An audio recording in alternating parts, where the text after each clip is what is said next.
Seigneur, merci à Dieu. Il est là, alléluia.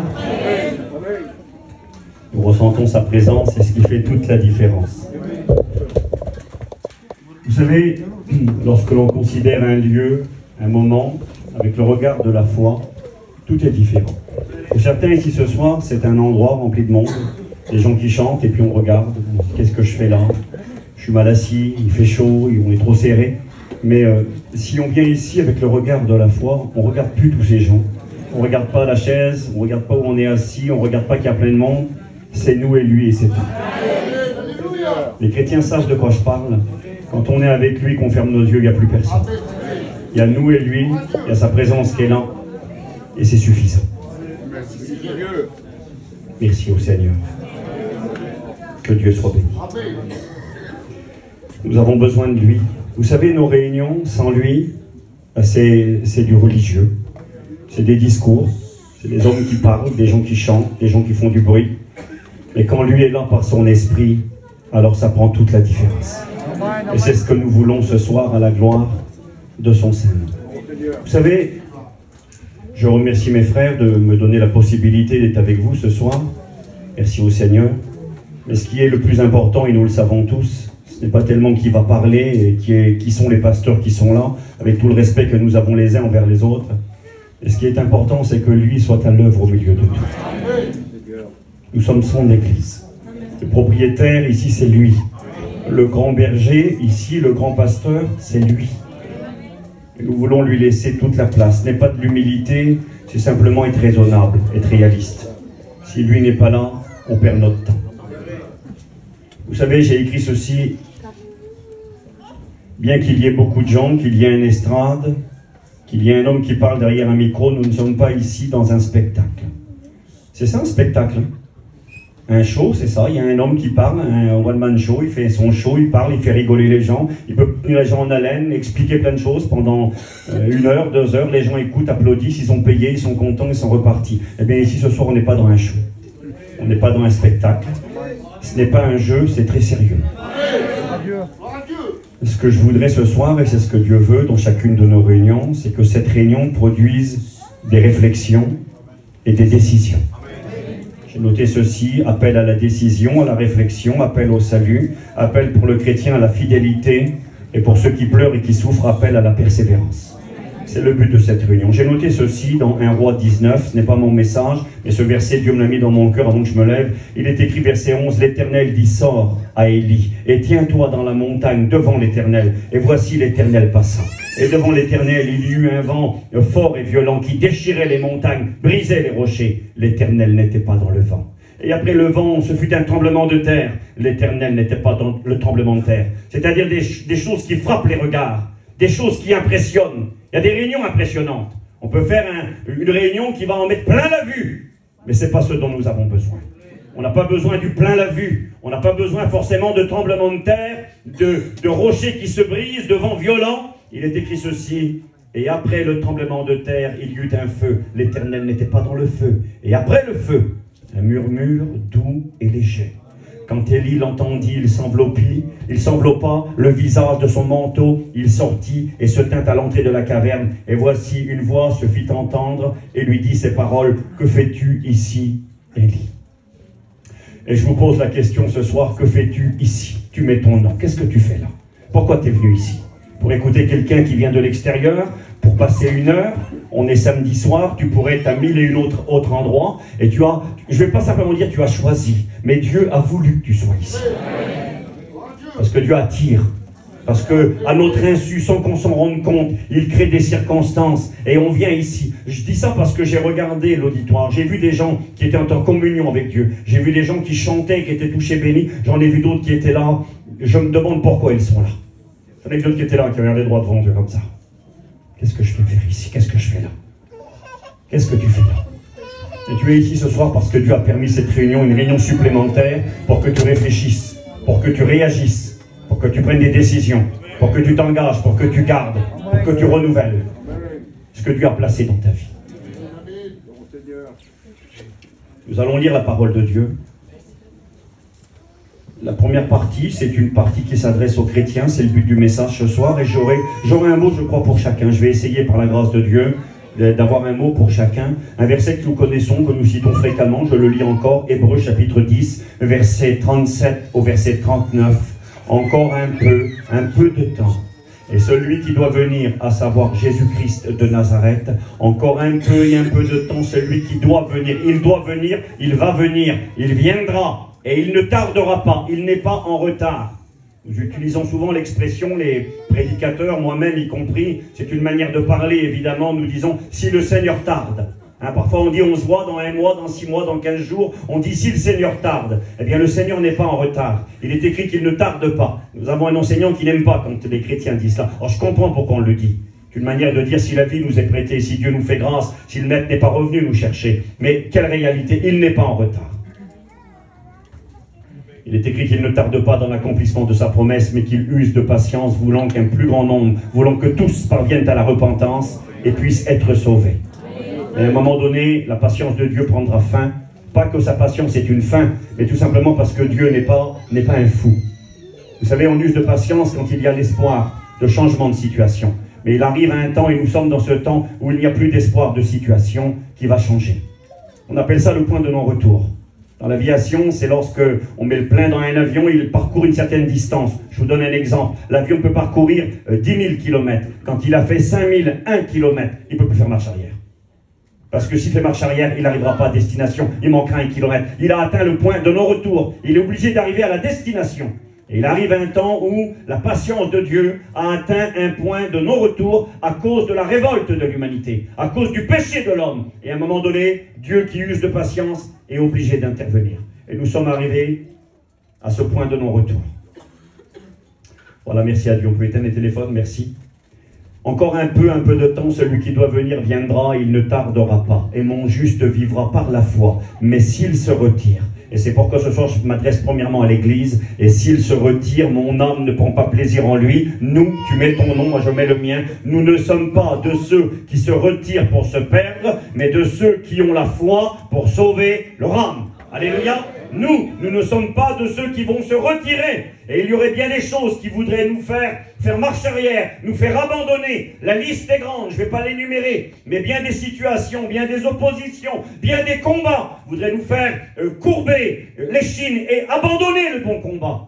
Et à travers la parole de Dieu ce soir, je vais essayer de vous motiver et vous encourager, vous dire, c'est pas le moment d'abandonner, il faut continuer. Alléluia, encore un petit peu, dans pas longtemps il arrive. C'est pas le moment de baisser les bras. Ça vaut le coup de serrer les dents et de continuer à avancer. Et le deuxième passage que je lirai pour vous et moi ce soir dans le livre du Deutéronome, chapitre 30, versets 15 et 16, nous allons lire, et le verset 19 et 20. Voici, je mets aujourd'hui devant toi, et tu mets ton nom. Toi, c'est valable pour tout le monde, mais en particulier pour nos amis qui n'appartiennent pas à Jésus, en particulier pour celui qui peut-être s'est éloigné du Seigneur. Voici, je mets aujourd'hui, et c'est ce que je vais essayer de faire ce soir, devant toi, la vie et le bien. C'est beau ça. La vie est le bien, mais la mort est le mal. Car je te prescris aujourd'hui, conseil de Dieu, d'aimer l'Éternel ton Dieu, de marcher dans ses voies, d'observer ses commandements, ses lois et ses ordonnances, afin que tu vives. Qui veut vivre? Qui veut le bien et la vie? Je lève ma main. Je veux le bien, je veux la vie, je veux vivre. Eh bien, le conseil nous est donné. Verset 19. J'en prends aujourd'hui à témoin contre vous le ciel et la terre. J'ai mis devant toi la vie et la mort, la bénédiction et la malédiction. Et c'est ce que nous faisons dans nos réunions. Nous essayons d'éveiller les consciences. Nous essayons de donner à prendre conscience de cette réalité qu'il y a un choix à faire. Il est écrit dans Jean 3, verset 36, celui qui croit au Fils, il a la vie. Celui qui ne croit pas ne verra pas la vie, mais la colère de Dieu demeurera sur lui. Il y a des choix à faire. Et là, il est écrit, j'en prends aujourd'hui à témoin contre vous le ciel et la terre. Je mets devant toi la vie et la mort, la bénédiction et la malédiction. Ça m'interpelle, je mets devant toi. Il ne dit pas, je mets devant vous. Il aurait pu mettre au pluriel. Je pourrais dire, ce soir, je mets devant vous. Non, c'est individuel, c'est pas collectif. Je ne peux pas répondre pour ma femme. Je ne peux pas répondre pour mon fils, ni pour ma fille, ni pour ma mère, ni pour mon père. Je le dis parce que je le constate parfois, dans certains foyers. Quand la femme abandonne, quand l'homme abandonne, les deux abandonnent. Non. Si ton mari veut abandonner, libre à lui. Deux dans un lit, l'un sera pris, l'autre sera laissé. On ne peut pas répondre. La volonté de Dieu, c'est que deux dans un lit, les deux soient pris. Et ça arrivera pour bien des familles. Mais malheureusement, pour certains, le choix sera individuel. Parce que c'est de ta responsabilité qu'il s'agit. Aime ton mari, honore-le. Aime ta compagne, honore-la. Mais si elle suit le mauvais chemin, tu n'es pas obligé de la suivre. Je le dis parce que je crois qu'il y a des personnes comme ça ici, ce soir. J'en prends aujourd'hui à témoin contre vous le ciel et la terre. J'ai mis devant toi la vie et la mort, la bénédiction et la vie. Conseil de Dieu, choisis la vie. Quel bon conseil. Afin que tu vives, toi et tes enfants, pour aimer l'Éternel ton Dieu, pour obéir à sa voix, pour t'attacher à lui, car de cela dépendent ta vie et la prolongation de tes jours. On peut faire encore une petite prière au Seigneur ensemble. Jonathan, tu le fais? On fait une petite prière au Seigneur, que Dieu nous parle et nous bénisse ce soir. Merci. Merci. C'est vrai que c'est l'appel personnel, Seigneur. Oui, bravo Dave. Merci. C'est le choix personnel, Seigneur. Et je veux répondre présent, Seigneur, à cet appel, Seigneur, que tu nous adresses ce soir. Seigneur, nous voulons aller jusqu'au bout avec toi. Alléluia. Nous ne voulons pas nous retirer à l'arrière pour se perdre, Seigneur. Mais nous sommes ceux qui ont la foi pour sauver leur cœur. Père, bénis ton serviteur encore une grâce particulière. Oui, bravo Dave. Dans le nom glorieux de Jésus-Christ. Je loue ton nom, Seigneur, pour ta fidélité. Merci, bravo Dave. Merci à Dieu. Dieu est fidèle. Alléluia. Et il est bon ce soir. J'aimerais ce soir vous parler d'un livre, pas pour faire sensation, pas pour faire mieux ni différent, mais parce que Dieu me l'a mis dans mon cœur et parce que, bien comme disait notre professeur Paillon, nous voulons la Bible tout entière et le Christ tout entier. J'aimerais ce soir vous parler du livre de l'Apocalypse, je le ferai ce soir et demain, mais d'une manière particulière. C'est un livre sur lequel il y aurait beaucoup de choses à dire, mais je le ferai avec humilité, je le ferai aussi avec respect à l'égard de la parole de Dieu, mais je le ferai pour essayer de vous montrer ce livre d'une manière qui est une manière de laquelle on n'envisage pas ce livre-là. Vous savez, quand on parle de ce livre, l'Apocalypse, dans l'esprit des gens, ce mot résonne et représente des choses terribles. C'est bon? Ça va? Reste avec nous. Il ne faut pas faire comme un Tichus, c'est pas le moment. Voilà. Ça va aller? La chaise n'est pas trop solide. Allez-y. C'est bon? Voilà, gloire au Seigneur. Je vous disais, ce livre de l'Apocalypse, quand on parle de ce livre, dans l'esprit des gens, regardez-moi, c'est rien, c'est quelqu'un qui change de chaise, c'est tout, c'est pas méchant. C'est même comment rien dans une réunion peut nous déconcentrer. Tu regardes un match de football, c'est la finale, ils vont marquer le but là, et les enfants ils cassent tout, il y a un tremblement de terre, il y a une bombe qui explose derrière, ils vont marquer le but. Tu lâches pas le fil, c'est trop important, bah oui. Et puis à la réunion, je sais pas, il y a une mouche qui vole sur le côté, tout le monde part, restons ensemble, alléluia. Je vous disais, ce livre, Apocalypse, c'est un livre, quand on cite le nom, eh bien dans l'esprit des gens, il y a quelque chose qui s'éclaire. Qu'on soit chrétien, non chrétien, quelqu'un du monde. D'ailleurs, c'est un mot qui revient régulièrement à l'actualité, à la télévision, dans la bouche des journalistes, dans la bouche des gens qui nous dirigent. On parle de l'Apocalypse. Et quand on parle de ce livre, et quand on dit ce nom, ça résonne dans l'esprit des gens. Alors, j'ai pas envie de le faire pour pas perdre de temps, mais généralement, quand on parle de ce livre et quand on utilise le mot Apocalypse, dans l'esprit de chacun, c'est ce que ça veut dire. Ça veut dire, j'ai noté, ça veut dire guerre, catastrophe, fin du monde, chaos, malheur, souffrance. Est-ce que c'est vrai? C'est vrai, Jonathan? Quand tu dis à quelqu'un, quand tu arrives quelque part, qu'il y a eu un drame, tu dis, c'était l'Apocalypse. Tout était cassé, le toit, une tempête est passée, la maison était en miettes, la caravane était retournée, un accident, un drame, tu dis, c'était l'Apocalypse.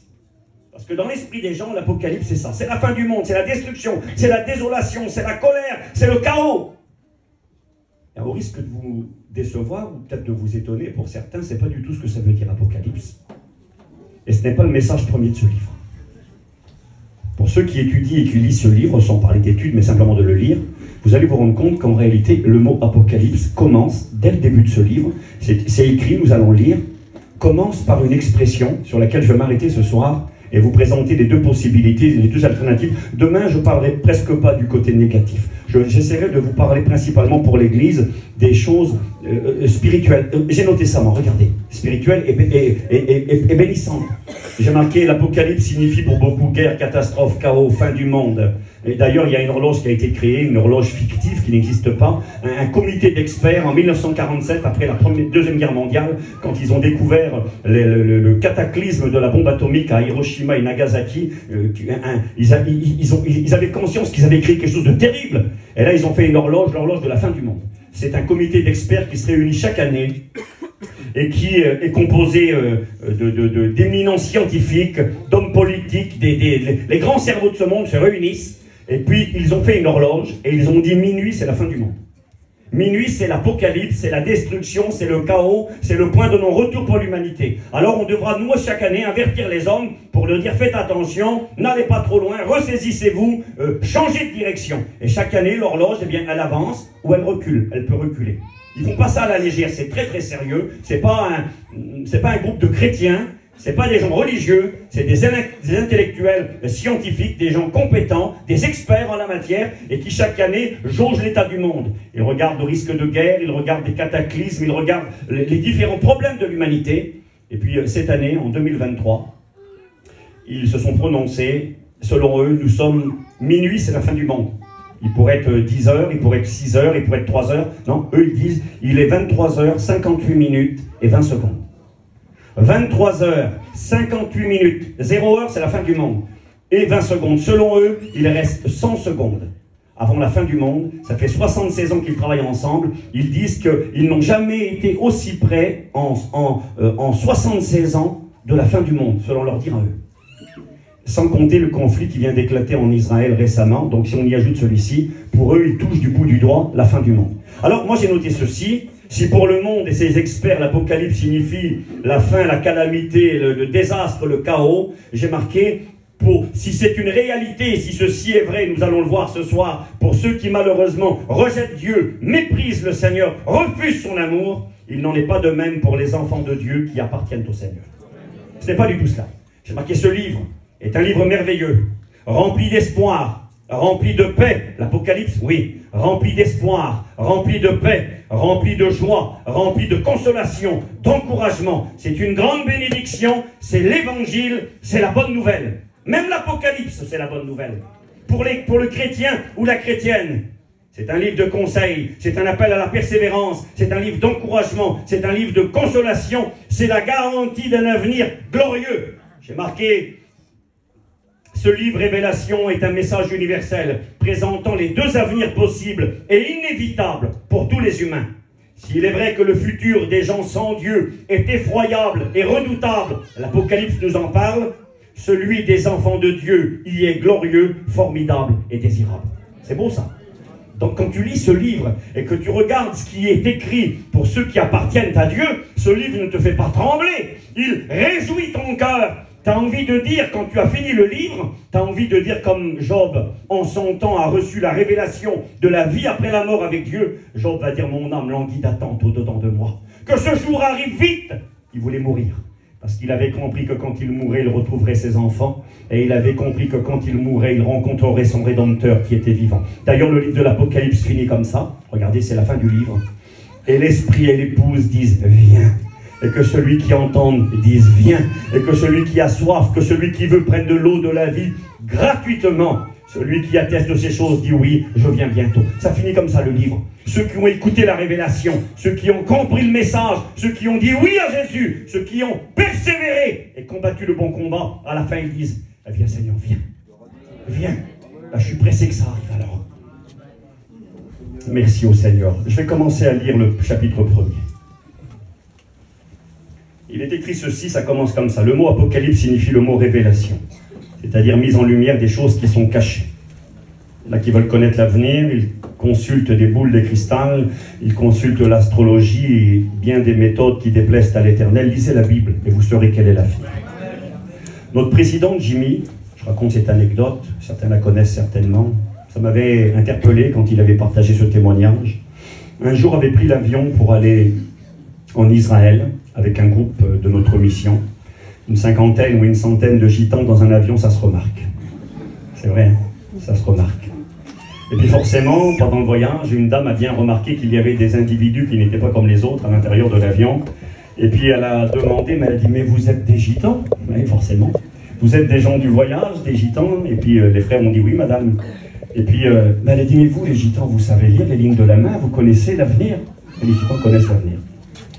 Et puis le président, à l'époque, qui était là, qui a écouté cette brave dame, disant, vous êtes des gitans, vous connaissez l'avenir, eh bien, il a saisi l'occasion pour lui prêcher l'évangile. C'est ce qu'il lui a dit. Il lui a dit, oui, madame, nous sommes capables de vous annoncer votre avenir. Il a dit, donnez-moi votre main. Puis il a regardé, il a dit, madame, je vois des choses importantes. Qu'est-ce que vous voyez, monsieur? Je vois 2 avenirs possibles pour vous. Et je vois aujourd'hui une décision à prendre essentielle. Et en fonction de la décision que vous prendrez, il y a 2 avenirs pour vous. Il y a un avenir de tourment, de tristesse, de peine, de souffrance. Mais il y a un avenir de joie, de gloire, de bonheur et de paix. Et pour vous, il y a une décision à prendre, monsieur. Mais c'est quoi cette décision? Vous devez accepter Jésus-Christ. C'est beau. C'est le résumé de l'Apocalypse. Il y a 2 avenirs pour vous. Il y a 2 possibilités, 2 alternatives, mais tout dépendra de votre choix. Il est écrit dans l'Apocalypse 1, verset 1er, révélation de Jésus-Christ. C'est une révélation. Écoutez bien, que Dieu a donné. Dieu a donné ça à Jésus, son Fils, pour montrer à ses serviteurs. Donc le livre de l'Apocalypse est écrit premièrement pour les serviteurs de Dieu. Ça ne veut pas dire les pasteurs forcément, ça veut dire les chrétiens et les chrétiennes, l'Église du Seigneur. Nous lui appartenons. Donc ce livre, il est pour nous les chrétiens en premier. Je ne vais pas m'excuser près de mes amis. Si vous n'êtes pas contents, devenez chrétiens. Alléluia. Révélation de Jésus-Christ que Dieu lui a donné pour montrer à ses serviteurs les choses qui doivent arriver bientôt. Pourquoi Dieu nous le montre aussi à nous, les serviteurs, aux chrétiens, aux chrétiennes, à l'Église? Pour que l'on puisse persévérer, être fidèles, mais que l'on puisse aussi avertir ceux qui nous entourent. C'est pourquoi Dieu nous l'a donné. Il pensait à vous, mes amis. Révélation de Jésus que Dieu lui a donné pour montrer à ses serviteurs les choses qui doivent arriver bientôt. Bientôt, ça ne voulait pas dire dans 15 jours. L'Apocalypse a été écrit en l'année 95, il y a pratiquement 2000 ans. Bientôt, ça veut dire subitement. Ça veut dire quand le temps sera arrivé, il n'y aura pas le temps de se préparer, il faudra être prêt. C'est ça que ça veut dire. Bientôt, ça veut dire subitement. Quand le moment sera accompli, il est écrit, 1 Corinthiens 15, 51, 52, nous serons changés, transformés en un clin d'œil, en un instant. Le mot qui est utilisé, NRIP, ça veut dire un instant, un clin d'œil, et un instant, c'est le mot atomos. Ça veut dire espace de temps indivisible. Ça veut dire même pas une seconde. Quand le Christ revient, que le son de la trompette de Dieu retentit, et que l'Église part dans la gloire, ça se fait en même pas une seconde. Donc je crois qu'il faut être prêt. Il y en a qui ont dit, je m'accrocherai à ton vêtement. Tu n'auras pas le temps de lever le bras qu'il y aura une disparition. Même pas une seconde. Alors oui, ça va se faire précipitamment. Pour montrer à ses serviteurs les choses qui doivent arriver bientôt et qu'il a fait connaître par l'envoi de son ange. Dieu l'a donné à Jésus, Jésus l'a envoyé un ange pour l'attester à son serviteur Jean, lequel a attesté la parole de Dieu et le témoignage de Jésus-Christ, tout ce qu'il a vu. Verset 3, écoutez bien, nous sommes au début du livre. Jésus présente, Dieu me l'a donné, je l'ai donné à mon ange, qui l'a envoyé à Jean pour le donner aux serviteurs, pour le donner à l'Église. Pourquoi? C'est marqué heureux. Et ça, écoutez, c'est assez intéressant parce qu'on n'a pas le sentiment dans l'idée générale de trouver de la joie ou du bonheur. Le mot qui est utilisé là, le mot heureux, c'est le mot makarios, qui signifie, j'ai noté la signification pour ne pas me tromper, ça signifie le bonheur, la joie, la plénitude. La plénitude dans le bonheur. C'est une béatitude. Quand Jésus dit « heureux les pauvres en esprit »,« heureux »,« heureux »,« heureux », c'est le même mot qu'il utilise. Les bienheureux, les bénis, la plénitude, le bonheur, la joie. C'est l'opposé de malheur, maudit. C'est l'opposé de ça.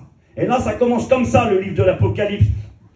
La révélation donnée par Dieu à Jésus, par l'ange, pour le donner à Jean, qu'il donne à l'Église. Et ça commence « heureux ».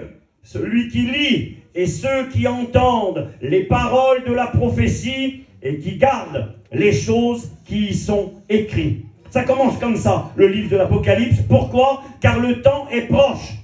Verset 4, Jean aux 7 églises. Et on s'aperçoit que ce livre est un livre adressé premièrement aux églises. Que c'est un livre qui a pour motif, qui a pour but d'apporter de la joie à l'église. Alors vous voyez, on est très loin. Et je crois que l'une des raisons, c'est aussi peut-être un peu de notre responsabilité, de notre faute. C'est parce que bien souvent, moi le premier, quand on parle de ce livre, nous mettons en lumière l'aspect négatif de ce livre. nous mettons en lumière, et c'est une réalité dont parle le livre, je vais en parler un petit peu ce soir, eh bien, de cet avenir sombre, de cet avenir catastrophique, cette désolation qu'attend le monde. Et aujourd'hui, nous sommes proches de l'échéance. Alors effectivement, nous voulons informer et nous voulons avertir, dire aux gens, mais réveillez-vous, nous voulons les secouer parce que nous voyons la catastrophe arriver. Nous voyons l'accident.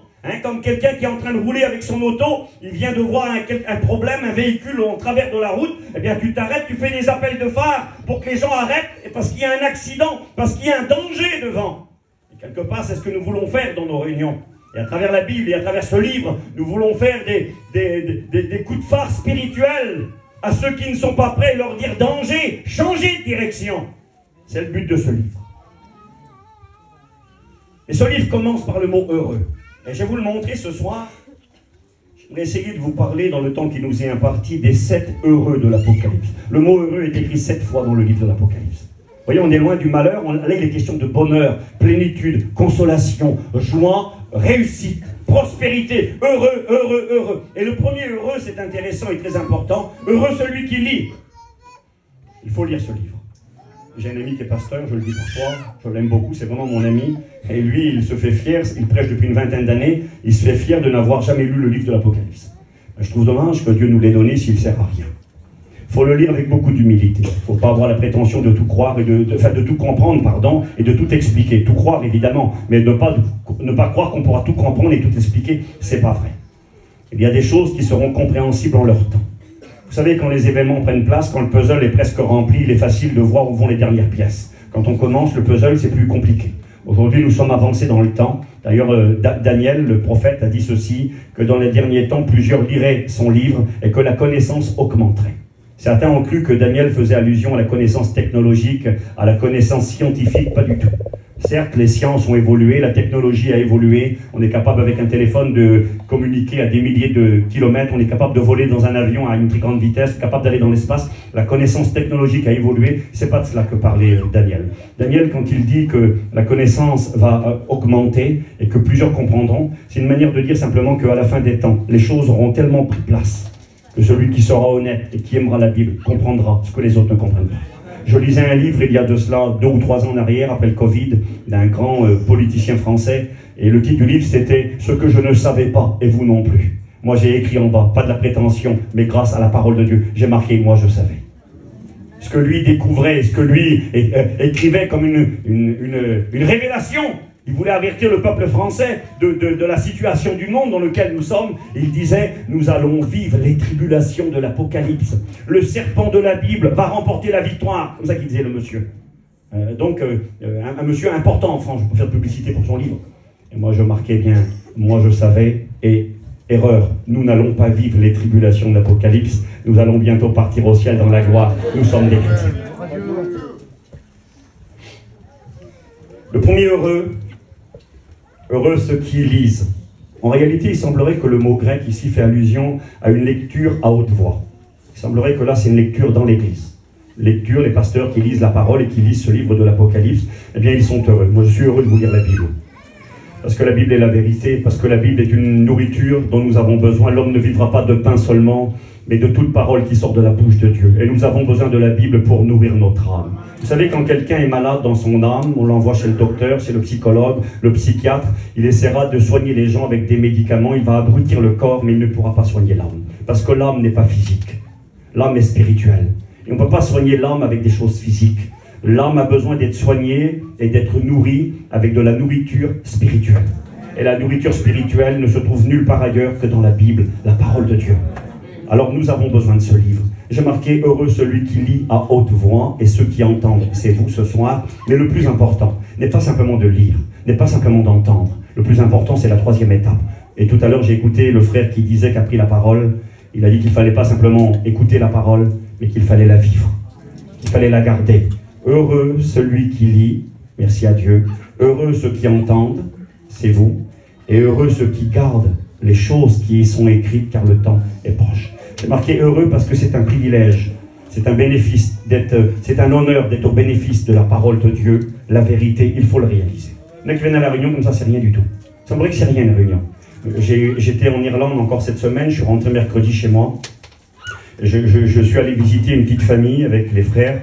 Eh bien, cette petite famille, pour aller à La Réunion, elle doit faire entre 4 et 500 km pour aller à La Réunion. Oui, entre 4 et 500 km, parce que nous n'avons qu'une seule église. On vient d'ouvrir une annexe avec les frères, et moi je leur donne un petit coup de main, mais on a une seule église dans le pays de l'Irlande. Certains font jusqu'à, je vous dis, presque 500 km pour écouter la parole de Dieu. Et des fois, ici, on a l'embarras du choix, on a 50 églises autour. Tu vas à La Réunion? Alors, je n'ai pas envie. Non, je suis fatigué, je suis contrarié, j'ai un film à voir à la télévision, j'ai ma série, je ne peux pas, moi, j'ai pas envie. Réaliser que de venir à La Réunion, c'est un grand privilège, c'est un honneur d'être au bénéfice de la parole de Dieu, et il faut en prendre conscience. 1. Nous avons besoin de la parole de Dieu, j'ai noté, pour connaître Dieu. Pas pour croire en Dieu. Avons-nous besoin de la Bible pour croire en Dieu? Non.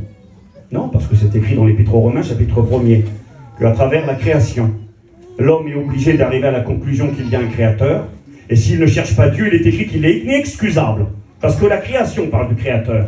Donc pas besoin de la Bible pour croire en Dieu. Vous allez dans les endroits les plus retirés du monde, vous allez en Amazonie, dans la jungle profonde, vous allez, je ne sais pas, n'importe où, eh bien il y a cette notion d'un Dieu.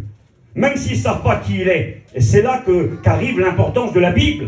Parce que pour croire en Dieu, il n'y a pas besoin de la Bible, mais pour connaître Dieu, il y a besoin de la Bible. Parce que de croire qu'il y a un créateur, c'est une évidence. S'il y a une voiture qui est posée devant, s'il y a une maison qui est construite, s'il y a quelqu'un qui l'a bâti. Il y avait un homme qui était un athée convaincu, qui faisait la guerre à l'évangile, il s'appelait Voltaire en France, et ce qui l'embêtait, il disait avec honnêteté, il appelait Dieu le grand horloger. Parce qu'il disait devant la perfection de la création qu'il comparait à une horloge, il se disait, il doit bien y avoir un horloger. Eh bien, il y a bien un horloger. Et cet horloger, pour le connaître, qui il est, qu'est-ce qu'il veut, qu'est-ce qui lui plaît, qu'est-ce qu'il désire de nous, nous avons besoin de la Bible. Alors oui, heureux ceux qui entendent, heureux ceux qui lisent la Bible. Parce que ça nous permet de connaître Dieu. Mais le plus important, parce que Dieu mettait ça dans mon cœur, je pensais à vous tout à l'heure. J'étais dans le train, je fermais mes yeux, je pensais à La Réunion. Le Seigneur me disait, Steve, il y a combien de personnes qui viennent à nos réunions? Combien de gens viennent participer? Encore bien plus des fois quand il y a une mission. On n'y va pas habituellement, mais il y a un gars de l'extérieur qui vient, on va aller écouter, on verra bien, on va passer 1 heure. Je vais faire plaisir à mon cousin, à ma cousine, à mon frère, à ma mère, à m'inviter. Je vais aller passer 1 heure, mais on y va comme ça. Et Dieu me disait, combien de gens qui viennent à La Réunion? Combien de gens qui viennent et qui écoutent? J'avais un copain, moi, il connaissait tous les pasteurs de la mission. Il connaissait tous les anciens, il connaissait tous les frères. Il connaissait la Bible, je ne vais pas dire sur le bout des doigts, j'exagérais, mais il connaissait très bien la Bible. Il n'était pas chrétien. Il s'est donné au Seigneur, aujourd'hui il est rétrograde, il est dans le monde. Il aime les réunions, il aime les pasteurs. Il vient à La Réunion, il invite les pasteurs chez lui. C'est son bonheur, il trouve une joie terrible. Il n'est pas chrétien. Donc de venir et d'écouter, merci d'être venu, merci pour ceux qui ont fait le déplacement, merci. Vous n'êtes pas venu pour moi, vous êtes venu pour vous. Vous savez, moi quand je vais dans un restaurant, même si le monsieur il a un grand nom, le restaurateur, je ne viens pas pour lui, j'y vais pour moi. Je vais lui donner mes sous, lui il est content, mais moi je vais me régaler de la nourriture qu'il m'a préparée. Donc je ne viens pas pour lui, j'y vais pour moi. Vous n'êtes pas là pour moi ce soir, vous êtes là pour vous.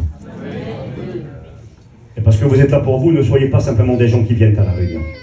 Ne soyez pas simplement des gens qui aiment écouter les pasteurs, les prédicateurs. Ils connaissent, ah, je connais un tel, je connais un tel, je connais la Bible. C'est bien, l'essentiel, c'est de la garder cette parole. Il y a des personnes qui sont là ce soir, j'en suis convaincu. Je ne suis pas prophète, et même si je l'étais, j'en ai pas besoin d'être un prophète, parce que nos églises sont toutes les mêmes. Que je prêche ici, à Avignon, à Marseille, à Nice ou en Bretagne, c'est les mêmes auditoires. Il y a beaucoup de gens qui fréquentent nos réunions, qui sont des puits, des seaux percés, des crevasses, des seaux crevassés. Ils viennent à la réunion, réunion après réunion, ils écoutent les pasteurs, en veux-tu, en voilà. Ils écoutent des messages, des plus grands, des plus petits, mais c'est toujours les mêmes. C'est des citernes percées. Ils ne gardent pas. Ils sont contents le temps d'une réunion. Et puis Satan vient à chaque fois, sous les traits d'un petit oiseau, il vient enlever la semence. Ça fait combien de temps que tu viens à la réunion? Que fais-tu ici? Pourquoi tu es venu? Ça fait combien de temps que tu viens, que tu écoutes et que tu connais et que tu ne prends pas de décision? Je te le répète, tu n'es pas un spectacle. Tu n'es pas venu écouter un orateur, quelqu'un faire un beau discours. Tu es venu écouter la parole de Dieu, parce que Dieu t'aime et parce que tu dois prendre des décisions. Il faut arrêter de venir à la réunion pour écouter les gens parler. Il faut venir à la réunion pour que la parole rentre ici et je ferme et ça ne sort plus après. Il faut garder. Et si nous gardons, écoutez-moi bien mes amis, je vais avancer vite parce que sinon le temps va courir et je vais devoir courir aussi. Si nous gardons la parole de Dieu quand nous l'écoutons, quelle que soit la réunion, ce soir aussi c'est valable, et que nous prenons des décisions, eh bien nous sommes plus heureux que la mère de Jésus elle-même, Marie. Je dis ça pourquoi? Je lis la Bible, attention. Luc 11, quelle femme Marie, quelle femme respectable, honorable. On ne lui rend pas un culte, elle est morte aujourd'hui. Elle est dans le paradis, dans le lieu d'attente. Elle est heureuse, elle est avec le Seigneur. C'était une vraie chrétienne, cette femme. Elle ne peut rien pour nous, on ne lui rend pas un culte, je le répète. Nous faisons, nous, c'est Jimmy qui nous faisait l'étude aux écoles bibliques, nous faisons de la mariologie. La mariolatrie, c'est rendre un culte à Marie. Et c'est un péché. La mariologie, c'est étudier Marie, pour savoir qui elle était, et l'imiter, parce que c'était une femme à imiter. Une femme courageuse, une femme capable de prendre des décisions, une femme capable, avec humilité, de dire à ceux qui étaient là, moi je ne peux rien pour vous, allez vers Jésus. Rappelez-vous d'elle à Cana, elle dira, faites tout ce que lui vous dira. J'ai noté ceci. Jésus faisait une réunion un jour, et puis à un moment donné, une femme ne pouvait plus se retenir dans son cœur, elle était tellement contente de ce qu'elle écoutait ce jeune rabbin prêcher, elle aurait voulu être sa maman certainement. Elle lui a dit, Jésus, c'est écrit Luc 11, 27, heureux le sein qui t'a porté, heureuse celle qui t'a allaité. Jésus la regarde, il est écrit, il lui répondit, heureux plutôt ceux qui écoutent ma parole et qui la gardent. C'est beau ça. Heureux plutôt. Elle aurait pu dire, ben merci Marie, quelle contentesse. Oui, bien sûr, Jésus honorait sa mère. Mais Jésus va dire, heureux plutôt celui qui écoute ma parole et qui la garde. Plus heureux que Marie. Seigneur, que Dieu nous y aide. Il faut garder, retenir, conserver comme un trésor. Parce que c'est la condition pour être heureux. Il y a des gens qui sont malheureux qui viennent à la réunion. Ils écoutent la parole de Dieu, mais ils ne la gardent pas. C'est pour ça qu'ils sont malheureux. Il y en a qui vous diront, moi j'ai été à la réunion, mon frère. J'ai écouté les pasteurs, j'ai même levé la main, j'ai donné mon cœur à Dieu, c'est toujours pareil. Mais oui, mais tu ne gardes pas. C'est pour ça que ça ne marche pas. Tu viens simplement écouter, mais ça reste que des mots. C'est la condition. Si tu veux être heureux, il faut que ça garde. J'ai marqué la maison construite sur le roc. Jésus a dit, c'est celui qui écoute ma parole et qui les met en pratique. Celui-là sera heureux. Il sera sage, il sera prudent. J'ai noté, la Bible n'est pas de la magie. Je souris. La grand-mère de ma compagne, elle est partie près du Seigneur, c'était une vieille chrétienne. Mais elle avait quand même gardé des pratiques de la vie religieuse du passé. Pourquoi je dis ça? Des fois, cette vieille femme, quand elle était malade, c'est ce qu'elle faisait? Elle arrachait des pages de la Bible et elle les mettait dans elle, comme ça, dans son tricot. Elle mettait les pages là pour que ça la protège et que ça la garde. Ma femme, c'était l'une des plus vieilles des filles, elle lui criait dessus des fois le matin. Elle disait, mamie, qu'est-ce que t'as fait? Elle dit, rien ma fille, j'ai rien fait. Mais elle dit, si. Ben, elle dit non, elle dit d'arracher la Bible. Les feuilles ressortaient de chaque côté comme ça. Elle cachait des morceaux de Bible dans elle pour se protéger de la maladie. Comme si la Bible, le livre, ou les écrits auraient eu un pouvoir magique. Alors ça fait rire. Mais quelle réalité? Être au contact de la parole de Dieu, c'est une responsabilité, c'est une grâce, une bénédiction, un privilège. Mais ce n'est pas un acte de magie. De venir à la réunion n'est pas une garantie. J'ai noté la Bible, ce n'est pas de la magie. Le fait d'entendre uniquement est insuffisant, voire inutile et pire, pour être la raison, le motif de notre condamnation au dernier jour. Vous savez qu'il y en a qui viennent à la réunion pour rien. Ah bon, c'est marqué où? Marqué Hébreux 4, verset 2.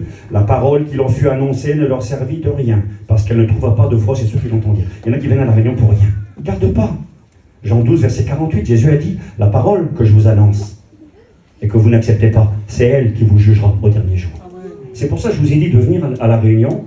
C'est une grâce, c'est un privilège, c'est une bénédiction, mais c'est aussi une grande responsabilité. Elle peut servir à rien. Elle sera le moyen d'une condamnation au dernier jour. Et il est écrit, Jacques le dira, Jacques 1, 25, celui qui ne sera pas un auditeur oublieux, mais qui se mettra à l'œuvre, celui-là sera, et c'est le même mot que dans l'Apocalypse, heureux dans son activité. Vous voulez être heureux, vous voulez être heureuse, gardez la Bible. Non seulement ce soir, mais dans toutes les réunions.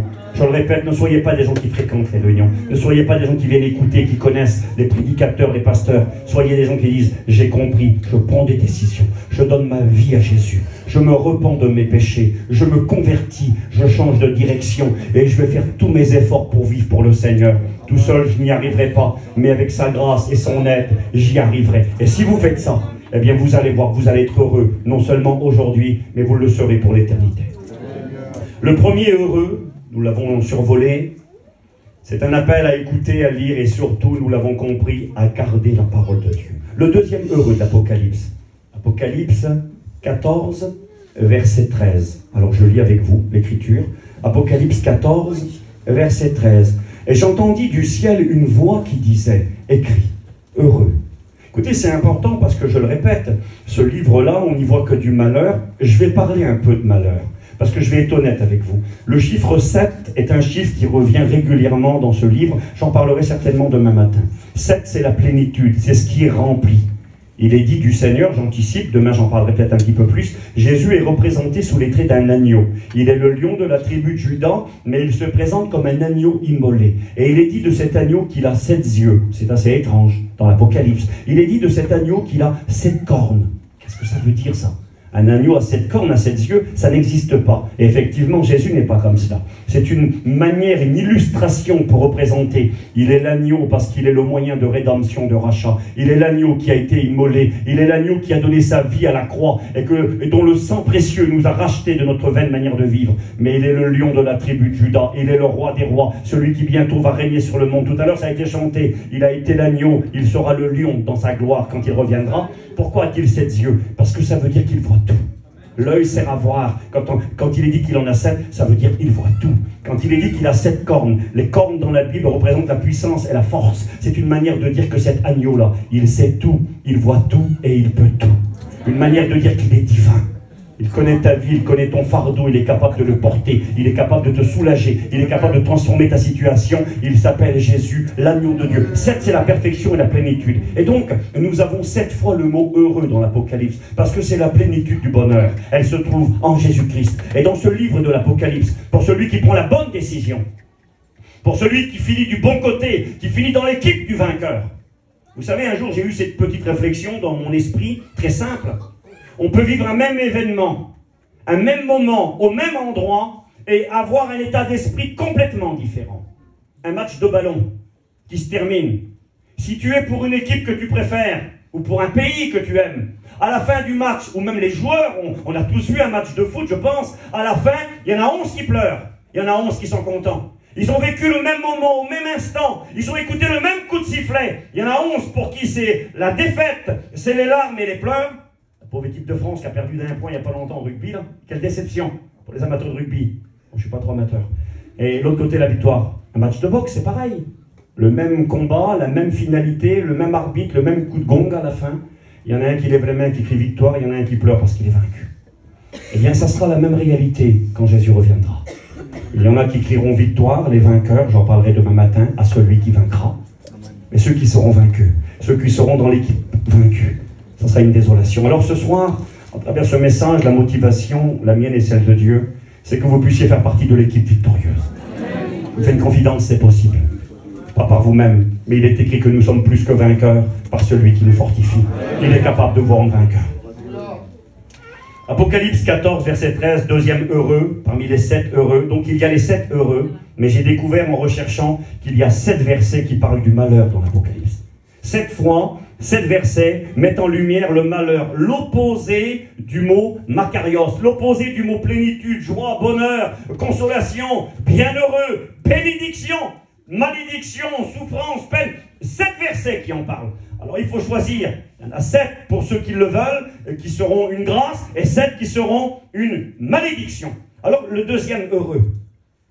J'entendis du ciel une voix qui disait, écrit, heureux, dès à présent, les morts. Comment un mort peut-il être heureux? Un mort, c'est quelqu'un qui a quitté la terre et qui a basculé dans l'éternité. Heureux dès à présent, les morts, il faut continuer la lecture, qui meurent dans le Seigneur. Oui, dit l'Esprit, afin qu'ils se reposent de leurs travaux, car leurs œuvres les suivent. Et ça, c'est très important. Parce que, non seulement pour nous qui sommes là aujourd'hui, mais pour ceux qui lisaient le livre de l'Apocalypse il y a 2000 ans, et qui n'ont pas connu, bien sûr, l'époque du retour du Christ, époque qui est la nôtre aujourd'hui. Je tâcherai de vous en dire un petit mot durant la méditation. Mais il y avait besoin de cette consolation. La question était posée. C'est écrit dans 1 Thessaloniciens, chapitre 4 et verset 13, que les chrétiens de Thessalonique se posaient des questions. C'était en Grèce, là-bas. C'était des chrétiens grecs. Et puis ils étaient troublés parce que malheureusement, bien, c'est la vie, ils avaient perdu des êtres chers. Des chrétiens étaient morts. et puis se poser la question, qu'adviendra-t-il de nos bien-aimés? Où sont-ils? Est-ce que c'est fini pour eux? Est-ce qu'on se reverra un jour? Ils se posaient des questions. Et là, Paul dira aux chrétiens de Thessalonique, 1 Thessaloniciens 4,13, « Nous ne voulons pas que vous soyez dans l'ignorance au sujet de ceux qui sont morts. » Le texte dit au sujet de ceux qui dorment. « Afin que vous ne vous affligiez pas comme les autres qui sont sans espérance. » Vous savez, les gens sans Dieu devant la mort, eh bien, ont tout perdu. C'est la désolation, c'est la fin. Job appelle la mort la reine des épouvantements, ou le roi des épouvantements. Elle terrorise le plus fort, le plus grand. Eh bien, pour un chrétien, quand la mort vient, ce n'est pas du tout le même regard que nous avons. Ne me faites pas dire ce que je n'ai pas dit. La mort n'est pas un ami, c'est un ennemi. Il est écrit dans 1 Corinthiens chapitre 15 que le dernier ennemi qui sera vaincu, c'est la mort. La mort est un ennemi, parce qu'elle provoque des séparations, elle provoque des souffrances, des larmes, ce qui est normal, nous sommes des êtres humains. Mais j'aimerais quand même vous dire qu'il y a une grande différence entre la mort d'un enfant de Dieu et la mort de quelqu'un qui n'appartient pas à Dieu. La mort d'un enfant de Dieu, il est écrit qu'elle est précieuse aux yeux du Seigneur. Et un chrétien qui meurt, en réalité, ne meurt pas. Il est écrit dans Jean chapitre 11, verset 25, c'est Jésus qui parle et qui dit ceci, « Je suis la résurrection et la vie. Celui qui croit en moi vivra même s'il meurt. Et quiconque vit et croit en moi ne mourra jamais. » Jésus n'a-t-il pas dit que Dieu n'était pas le Dieu des morts, mais le Dieu des vivants, car pour lui, ils étaient vivants. Il est le Dieu d'Abraham, d'Isaac et de Jacob, ils sont vivants. Et j'aimerais vous dire qu'un chrétien qui quitte la terre ne meurt pas, il est vivant. Il continue de vivre dans la dimension de Dieu. Il est avec le Seigneur. Paul pouvait dire, la mort m'est un gain, Philippiens chapitre 1er, et si je devais choisir, je ne sais ce que je choisirais. Restez pour vous prêcher l'évangile, pour le salut de votre âme, oui, je pense que c'est ce que je préfère. Mais s'il ne s'agissait que de moi, je préfère partir. Car pour moi, de loin, c'est le meilleur. Quitter la terre, c'est partir avec le Christ. Et c'est pourquoi il est écrit dans l'Apocalypse une parole terrible. Heureux, dès à présent, tout de suite, aujourd'hui, maintenant, les morts qui sont morts dans le Seigneur.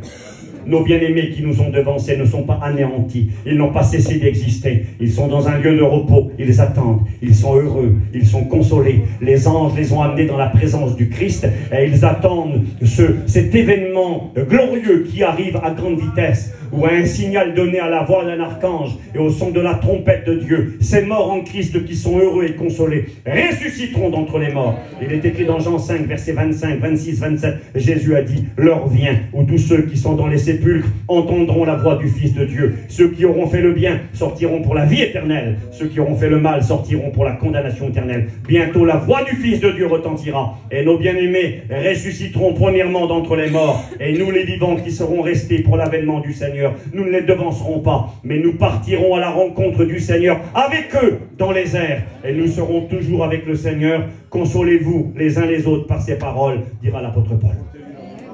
Alors ils sont heureux. Seigneur, c'est beau. L'Apocalypse nous parle de joie pour ceux qui gardent la parole, qui l'écoutent et qui en profitent. Quel bénéfice. Vous savez, je ne vais pas m'y attarder parce que ce n'est pas mon message. L'espérance dans l'au-delà, ce qui nous attend. Et quand tu as compris ce qui t'attend, non seulement... J'ai un de mes cousins récemment qui a apporté une étude biblique sur la vie après la mort, ce qui se passe. Et à la fin de la réunion, des gens disaient, j'ai écouté encore après, les gens disaient, il nous a donné envie de mourir. C'est beau ça. Quand tu sais où tu vas, quand tu sais ce qui t'attend, quand tu sais, Paul a dit, c'est le meilleur. Imagine le plus beau moment de ta vie sur la terre, la plus belle expérience que tu as vécue. Alors on pourrait parler des choses humaines, une naissance, un bébé, c'est un bonheur. Hein, ton enfant, ton premier-né, quelle joie. On pourrait tous se rappeler, pour beaucoup d'entre nous, ce jour-là, quel grand jour, quel jour de joie. Je ne sais pas, moi, avoir fait une affaire, une acquisition, avoir acquis un terrain, une maison, ça produit une satisfaction, une certaine joie, il faut être honnête. Mais les plus bons moments qu'on peut passer sur la terre, le plus grand bonheur qu'on peut passer sur la terre. Et les chrétiens me diront, oui, ceux qui connaissent pas Dieu ne peuvent pas comprendre. C'est quand le Saint-Esprit vient remplir ta vie. C'est pas vrai ça? Seigneur, c'est pas un bout de terrain, un bout de... Même une naissance de quelqu'un qu'on aime. Quand tu es dans la présence de Dieu, que le Saint-Esprit vient, c'est juste un petit avant-goût, ça. C'est les arts de l'Esprit, un petit avant-goût du ciel. Alors j'ose imaginer la gloire. Ce que j'ai écouté, moi, des hommes et des femmes qui ont vécu des résurrections corporelles, ça existe. La Bible nous en présente plusieurs. Et donc, dans l'Ancien Testament, il y en a 3. Jésus en a fait 3. Quand il est mort, une 4e. Nous avons Pierre et Paul aussi qui vivront aussi de résurrection corporelle. Donc nous croyons à la résurrection corporelle. Tous les morts qui sont ressuscités d'entre les morts, eh bien, quand ils témoignent, généralement, ils n'ont rien à expliquer du ciel. Parce que c'est tellement grand le ciel qu'on ne peut pas l'expliquer. Paul a été, lui, au paradis. Il va dire dans 2 Corinthiens 12 qu'il a été enlevé dans le 3e ciel au paradis. Il va dire, j'ai entendu des paroles, mais je suis désolé, c'est ineffable. Ineffable, ça veut dire, je ne peux pas vous l'expliquer. Il n'y a pas de mot humain pour expliquer la grandeur du ciel. Ceux qui reviennent ne sont pas en mesure. Mais la seule chose que je sais, je connais personnellement, je pense à Sylvain, serviteur de Dieu, qui vit dans l'Est de la France. Je mangeais avec lui, je le connais. Eh bien, quand il parle du ciel, eh bien, ce qu'ils disent tous, c'est qu'ils ne voulaient pas revenir. Donc, soyez consolés, vous qui avez perdu des êtres chers. Et puis pour ceux qui avancent en âge, ou qui peut-être sont atteints parfois de maladies, n'ayons pas peur de l'avenir. Nos vies sont dans ses mains. S'il veut qu'on demeure, s'il veut qu'on dure, eh bien merci à Dieu, c'est Dieu qui décide. Et s'il décide que c'est le moment de partir, on ne tremble pas. Nous savons où nous allons. Le 3e heureux, c'est Apocalypse 16, verset 15. Dieu dit, je viens comme un voleur. Le Seigneur parle. Heureux celui qui veille et qui garde ses vêtements, afin que l'on ne voit pas sa honte. Vous savez ce que ça veut dire, ça? Je viens comme un voleur, c'est-à-dire d'une manière précipitée, inattendue pour le monde. Mais pas pour nous, attention. La venue du voleur, c'est pas pour l'Église. C'est écrit dans 1 Thessaloniciens, chapitre 5, que nous ne sommes pas des ténèbres, pour que ce jour nous surprenne comme un voleur. Nous sommes des enfants de la lumière. Un enfant de la lumière n'est pas surpris parce qu'il sait. Non seulement il sait que Jésus revient, un voleur, on ne sait pas quand il vient. Moi, je sais qu'il revient. Et je veux qu'il vienne. Qui veut la visite d'un voleur? Personne. Le voleur ne vient que pour dérober, égorger et détruire. Moi, je ne veux pas d'un voleur chez moi. C'est comme ça que le monde va percevoir la venue du Christ, comme un vol. Il y a des maris qui vont se retrouver sans femme, sans enfants. Il y a des femmes qui vont se retrouver sans mari, sans enfants. Il y a des gens qui ont des membres de leur famille vont disparaître, ils vont quelque part être en colère contre le ciel. Il est écrit qu'ils vont maudire celui qui est dans les cieux. Donc, ils vont percevoir ça comme une tragédie pour ceux qui ne seront pas prêts. Mais pour nous, Jésus, sa venue n'est pas celle d'un voleur. Effectivement, nous ne connaissons ni le jour ni l'heure, mais nous savons qu'il vient. Et nous savons que sa venue ne sera pas pour nous un préjudice, mais qu'elle sera pour nous un bénéfice. Amen. Un préjudice, c'est quand ça te fait du tort. Je t'ai pris quelque chose qui t'appartenait, mais quand il va venir, il ne va rien nous prendre, il va tout nous donner. Amen. Alors nous l'attendons, nous le désirons, béni soit Dieu. Je viens comme un voleur, c'est-à-dire à un moment inattendu pour le monde, mais heureux, celui qui veille et qui garde ses vêtements afin que l'on ne voie pas sa honte. Vous savez ce que ça veut dire, donc j'ai noté? Ça veut dire, tiens bon, ça vaut le coup. C'est beau ça? Tiens bon, faut que tu tiennes bon. Parce que c'est vrai qu'aujourd'hui c'est compliqué. Non seulement parce qu'il y a la guerre en Ukraine ou qu'il y a un conflit en Israël, mais au-delà de tout ça, c'est compliqué, bien parce qu'il y a un combat spirituel à haut niveau. Le combat spirituel, ça n'a rien à voir avec le combat à Gaza là-bas. Mais ce qui se passe dans le monde spirituel, nous n'avons pas à combattre contre la chair et le sang, mais contre les principautés, les dominations, les esprits méchants qui sont dans les lieux célestes. Éphésiens 6, versets 10, 11, 12, 13, etc. On doit prendre les armes de Dieu. Et le combat est réel. Parfois, tout va bien. Parfois, on a 10 francs sur le compte en banque, on a une santé à peu près correcte, on manque de rien. Humainement parlant, ça va, mais ça ne va pas du tout. Parce qu'il y a une opposition qui est grande, il y a un combat spirituel à haut niveau qui se produit à l'intérieur de notre âme et de notre cœur, et parfois Satan essaie de créer des forteresses. Parfois il envoie des flèches enflammées, et on est en train de brûler à l'intérieur. Et aujourd'hui, plus que jamais, l'Apocalypse au chapitre 12 nous parle de ce combat spirituel de la fin des temps. Il y avait une guerre dans le ciel. Michel et ses anges qui combattaient contre Satan et les démons. Et ce combat spirituel, c'est aujourd'hui. Parce qu'il est écrit que quand le combat se termine, Satan est jeté sur la terre. Et quand il est jeté sur la terre, commence la grande tribulation, les jugements divins. L'antéchrist est mis en place et commencent les calamités sur l'humanité. Eh bien, aujourd'hui, nous sommes au fort du combat. Le combat spirituel fait rage. Et s'il y a des terroristes dans le monde qui terrorisent l'humanité sur la terre, j'aimerais vous dire qu'il y a des terroristes dans le monde spirituel qui nous font la guerre et qui n'épargneront personne. Un terroriste n'épargne pas les enfants, n'épargne pas les femmes, n'épargne personne. Satan n'épargne personne. S'il peut détruire un jeune de 12 ans, 13 ans, 15 ans. Vous savez, je vous ai dit, j'ai la grâce d'aller dans ce pays d'Irlande, donner un petit coup de main. Eh bien, Satan a une main mise sur ce pays énorme. Il a mis un poison dans le cœur des gitans là-bas, des voyageurs de ce pays-là, et il leur donne comme échappatoire, quand ils ont des problèmes, le suicide. On a des familles là-bas où il y a 20, 22, 25, 30 suicides dans la même famille. Un voyageur sur 10 meurt du suicide. Des enfants de 10 ans, 12 ans, 15 ans se suicident. Satan ne fait de cadeau à personne. C'est un ennemi redoutable. Alors nous voulons Étant conscient que ce n'est pas facile, il ne l'a jamais dit, nous voulons veiller, être vigilants, être sérieux. C'est ce que ça veut dire, veiller. Ça veut dire, fais attention, sois sérieux. Arrêtons des chrétiens légers, je le répète, qui vont à la réunion comme bon leur chante, qui ont une vie chrétienne d'apparence, qui se contentent de venir à l'église à l'occasion, et sortis de là, il n'y a plus rien. Si on ne garde pas la parole, Satan ne vous fera pas de cadeau. Et il y en a plein déjà aujourd'hui, mais ça va venir encore, qui vont finir sur le champ de bataille, exécutés par l'ennemi. Il faut veiller. Il faut garder ses vêtements. Il faut que ça ait de la valeur pour nous, la vie chrétienne, les choses de Dieu. Et si nous veillons et nous gardons nos vêtements, afin que l'on ne voie pas notre honte, eh bien ça vaudra le coup, nous serons heureux. Apocalypse 19, je regarde l'œuvre, verset 9. Heureux ceux qui sont appelés au festin des noces de l'agneau. Alors les chrétiens savent de quoi il s'agit. C'est quoi ces fameuses noces de l'agneau? Je vais lire le verset directement dans la Bible. Apocalypse 19, verset 7, on peut lire. Réjouissons-nous et soyons dans l'allégresse et donnons-lui gloire, car les noces de l'agneau sont venues, son épouse s'est préparée. Il lui a été donné de se revêtir d'un fin lin blanc pur, qui sont les œuvres justes des saints. Il me dit, écrit, heureux ceux qui sont appelés au festin des noces de l'agneau. Il me dit, ces paroles sont les véritables paroles de Dieu. Vous savez ce qu'a fait Jean quand le Seigneur lui a montré les noces de l'agneau? Il est écrit ceci, verset 10. Moi, je tombais à ses pieds pour l'adorer.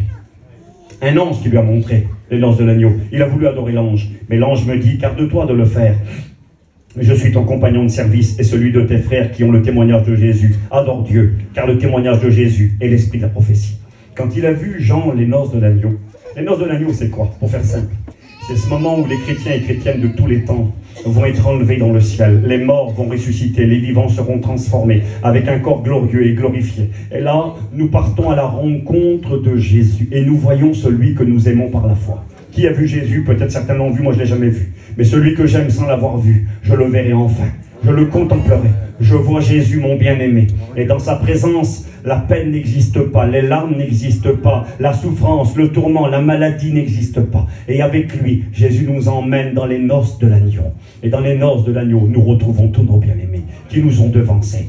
Ceux qui sont heureux et consolés déjà aujourd'hui, alors nous sommes avec eux.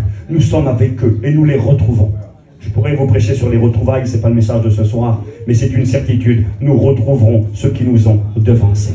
Juste un petit verset, un tout petit. C'est dans le livre de Philémon. L'apôtre Paul, il y a un seul petit chapitre. Paul va écrire à un homme qui s'appelle Philémon au sujet d'un jeune homme qui s'appelle Onésime. Onésime était un esclave qui était en fuite. Il avait volé son maître et il était parti à Rome.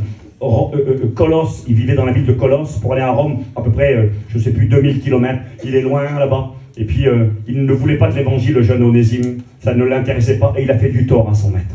Et puis là, le maître avait le droit de le tuer, le droit de vie et de mort sur son esclave. Et le voilà là-bas à Rome, et à Rome, sur qui tombe Onésime, il finit en prison. Certainement qu'il a fait des bêtises, et quand il est en prison, il tombe sur l'apôtre Paul, le vieux serviteur de Dieu. Et là, dans la prison, l'évangile revient à lui. Paul lui annonce cette parole qu'il avait écoutée chez Philémon, là-bas. Il y avait des réunions chez Philémon, son fils était serviteur de Dieu. Et toujours est-il que là-bas, il réécoute la parole, et Onésime, enfin, se convertit dans la prison. Et là, Paul va écrire un petit mot à Philémon. Il lui dit, écoute, il va retourner chez toi, sois gentil avec lui. Puis s'il t'a fait des torts, je vais payer. Moi, je paierai pour lui. C'est ce que Jésus dit quand il parle de toi et de moi. Il dit à son Père, j'ai payé pour lui. Il a payé pour nous. Alors il dit, tu le mettras sur mon compte, je te le renvoie, lui, une partie de moi-même. Et il dit ceci, quelle belle parole. Il dit, tu sais, Philémon, peut-être a-t-il été séparé de toi pour un temps, afin que tu le retrouves pour l'éternité. C'est marqué comme ça. Pour l'éternité. Il ne lui a pas dit, tu vas le retrouver pour 20 ans ou 30 ans. Hein. Il va vivre chez toi pendant 30 ans, puis quand tu vas mourir, non. Il dit, maintenant que c'est un chrétien, tu vas le retrouver, mais tu es appelé à vivre avec lui pour l'éternité. Alors nous retrouverons nos bien-aimés. Les noces de l'agneau, c'est un événement glorieux. Vous savez, j'aurais pu peut-être essayer, pas de piéger, mais vous poser une question peut-être un peu gênante. Je vous aurais dit, qui veut participer au festin de Dieu? Certains ont peut-être dit, ben moi je veux participer, non. Le festin de Dieu et les noces de l'agneau, c'est deux choses différentes. Les noces de l'agneau, c'est la grande fête dans le ciel qui est réservée aux chrétiens et aux chrétiennes, ceux qui ont dit oui au Christ. Les grandes retrouvailles, la consolation, le bonheur, la joie, quelque chose qui surpasse toute intelligence. C'était tellement grand que Jean a fait quelque chose de déraisonnable. Il est tombé au pied de l'ange, il a voulu l'adorer. L'ange a dit, arrête, stop, tu m'adores pas, c'est Dieu que t'adores. Il avait envie d'adorer tellement que c'était grand. Et c'est la raison pour laquelle tout à l'heure un frère a dit qu'on jettera nos couronnes aux pieds du Seigneur, eh bien on aura envie d'adorer dans la gloire. Ça sera tellement grand, cette présence, cette gloire, ces retrouvailles, ce bonheur que l'on ne peut pas ni décrire, ni expliquer, eh bien qu'on se prosternera devant Dieu et qu'on voudra tout simplement l'adorer. Le festin de Dieu, c'est l'opposé des noces. Pendant qu'il y a un repas dans le ciel et des noces dans le ciel, le festin de Dieu sur la terre, c'est ce moment où Dieu rassemblera les nations du monde entier pour essayer de détruire Israël. Dernière tentative, Armageddon. Je l'ai dit, ce n'est pas mon message de ce soir. Mais Armageddon, ce n'est pas une guerre des nations entre elles. Armageddon, c'est une guerre de toutes les nations rassemblées ensemble pour essayer de détruire Israël, pour faire la guerre à Dieu. Et dans cette guerre qui sera un échec, ça finira par le festin de Dieu. Il est écrit que Dieu rassemblera des oiseaux du monde entier pour manger la chair de ceux et de celles qui seront venus pour lui faire la guerre. Donc nous ne participerons pas au festin de Dieu qui sera un jugement, une calamité pour ceux qui resteront, mais nous participerons pour nous les chrétiens aux noces de l'agneau qui sera une consolation, les grandes retrouvailles et un bonheur où nous adorons le Seigneur pour sa bonté et ses bienfaits. Apocalypse 20, verset 6, j'avance. Heureux et saints ceux qui ont part à la première résurrection. La seconde mort n'a point de pouvoir sur eux, mais ils seront sacrificateurs de Dieu et du Christ, et ils régneront avec lui pendant 1000 ans. Donc nous avons une progression, nous avons les morts qui sont heureux, nous avons un jour ce moment où on les retrouve aux noces de l'agneau, heureux, heureux, ça veut dire espérance, bonheur, consolation, et Apocalypse 20, verset 6, heureux et saints ceux qui ont part à la première résurrection. Alors pareil, la première résurrection c'est quoi? En réalité dans la Bible il y a deux sortes de résurrection. Certains ont du mal à comprendre. Parce qu'ils n'ont pas compris que première et deuxième, ça veut dire deux résurrections différentes. La première est celle des sauvés. Elle a déjà été accomplie. Quelqu'un l'a déjà vécue. Une seule personne. Jésus de Nazareth. Quand il est sorti du tombeau, quand il est ressuscité, il est écrit que chacun ressuscitera en son rang. Christ comme prémisse, c'est-à-dire premier fruit de la terre, et ceux qui auront aimé le Christ et cru en lui quand il reviendra. La première résurrection, c'est celle des sauvés, pour faire simple. La deuxième, c'est celle des perdus. La première résurrection, c'est obtenir un corps glorifié, semblable à celui de Jésus. Le corps qu'a obtenu Jésus quand il est ressuscité, et à travers lequel il s'est montré aux disciples. Un corps capable de traverser les murs, capable de s'envoler dans les airs, capable de traverser les bandelettes quand il est ressuscité, capable de traverser la pierre, un corps capable de faire des miracles. C'est ce que dit 1 Corinthiens chapitre 15. Notre corps est semé corruptible, il est semé faible, il ressuscitera plein de force. C'est le mot dynamis, qui signifie capable de faire des miracles. Un corps capable de faire des choses glorieuses, un corps qui ne vieillit plus. Le corps que Jésus a obtenu il y a 2000 ans à la résurrection en tant qu'homme, c'est avec ce même corps qu'il reviendra sur la terre. 2000 ans plus tard, le corps n'aura pas pris une seule ride. Le corps glorifié, peut-être que ça paraît rien pour beaucoup, mais un corps qui ne te fait pas souffrir, qui a déjà souffert dans son corps. Les douleurs corporelles, c'est pas rien. Moi j'ai eu des douleurs, des crises de calcul au rein, j'ai cru que j'allais mourir. J'ai eu des douleurs dans mon dos, j'ai eu des souffrances comme je me plains pas. Et les souffrances corporelles, le corps qui vieillit, le corps qui se dégrade, qui nous humilie, qui parfois nous handicape. Un corps plein de force. Un corps, plus besoin, excusez-moi, plus de chimio, plus de dialyse, plus besoin de médicaments, plus besoin d'être aidé, plus besoin d'hôpital. Là-haut, il n'y a pas d'hôpital. Là-haut, il n'y a pas de cimetière. Là-haut, il n'y a plus toutes ces conséquences. Parce que le corps glorifié. Et ça, c'est quelque chose de glorieux. Christ, le premier-né d'entre les morts, il est dit de lui qu'il est le prototokos, c'est-à-dire le prototype, le premier. Quand tu examines le corps du Christ ressuscité, ce qu'il est capable de faire, de vivre, c'est exactement ce que nous serons capables de faire. Alors oui, je comprends. Heureux et saints ceux qui ont part à la première résurrection, la première sorte de résurrection. Elle peut être accomplie plusieurs fois, c'est toujours la même, c'est celle des sauvés. Et il y a celle des perdus qui sera la deuxième résurrection. Heureux et saints ceux qui ont part à la première résurrection, la seconde mort n'a pas de pouvoir sur eux. La seconde mort, c'est l'enfer. C'est tout simple. Vous savez, Jean 3,16, Dieu a tellement aimé le monde qu'il a donné son Fils unique, afin que quiconque croit en lui ne meure point. Ne périsse point, c'est-à-dire ne meure point, mais qu'il ait la vie éternelle. Ce mot ne meurt point. Il ne parle pas de la mort physique, parce qu'un chrétien, ça meurt physiquement. Il parle de la mort éternelle. Dieu a tellement aimé le monde qu'il a donné son Fils, afin que quiconque croit en lui ne connaisse pas l'enfer éternel. N'aille pas dans le lieu de tourment éternel, le lieu de condamnation réservé, l'étang ardent de feu et de soufre. Le mot enfer n'est pas écrit dans la Bible. C'est une traduction de Éphésiens 6, que Jésus est descendu dans les lieux inférieurs. Rien à voir avec l'enfer. L'enfer dans la Bible, elle est appelée la géhenne, elle est appelée le lieu de tourment, elle est appelée l'étang ardent de feu et de soufre, qui a été préparé pour Satan et les démons, pas pour les humains, pour Satan et ses démons. Et malheureusement, les humains qui ne veulent pas de Dieu iront dans ce lieu-là. On l'appelle la seconde mort. Il est écrit que ceux qui sont en Jésus-Christ, ceux qui se sont repentis de leurs péchés, qui se sont convertis, qui appartiennent au Seigneur, eh bien, ils sont heureux et ils sont saints, mis à part. Ils auront part à la première résurrection et la seconde mort n'a aucun pouvoir sur eux.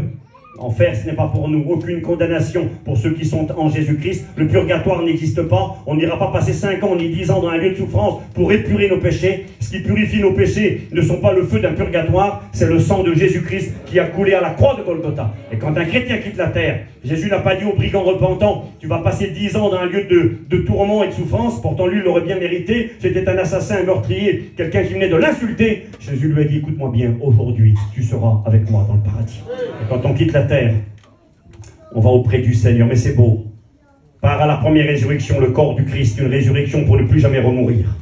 La seconde mort n'a pas de pouvoir, l'enfer n'a aucun droit, mais ils seront sacrificateurs de Dieu et de Christ, et ils régneront avec lui pendant 1000 ans sur la terre. Ces chrétiens reviendront sur cette terre pendant 1000 ans. Je ne suis pas témoin de Jéhovah. Je crois que les cieux et la terre seront réservés pour le feu et qu'ils seront détruits un jour. Il est écrit que le ciel et la terre passeront et ils passeront.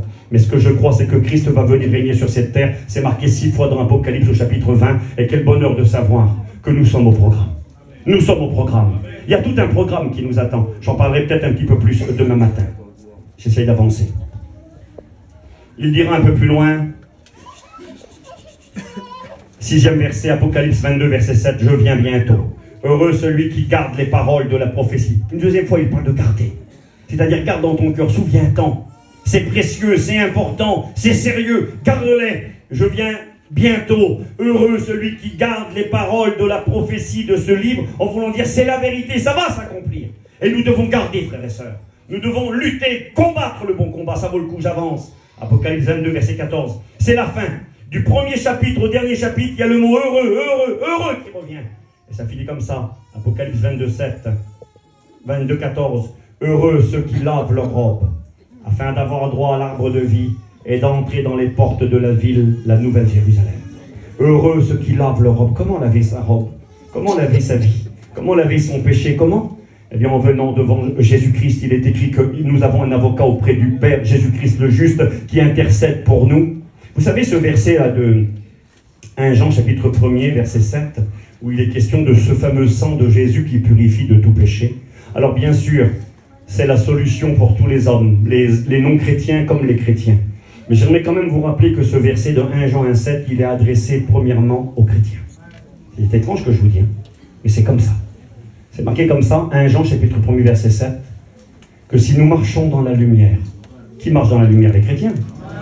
Si nous marchons dans la lumière comme lui-même est lumière, nous sommes mutuellement en communion avec lui, et le sang de son Fils Jésus nous purifie de tout péché.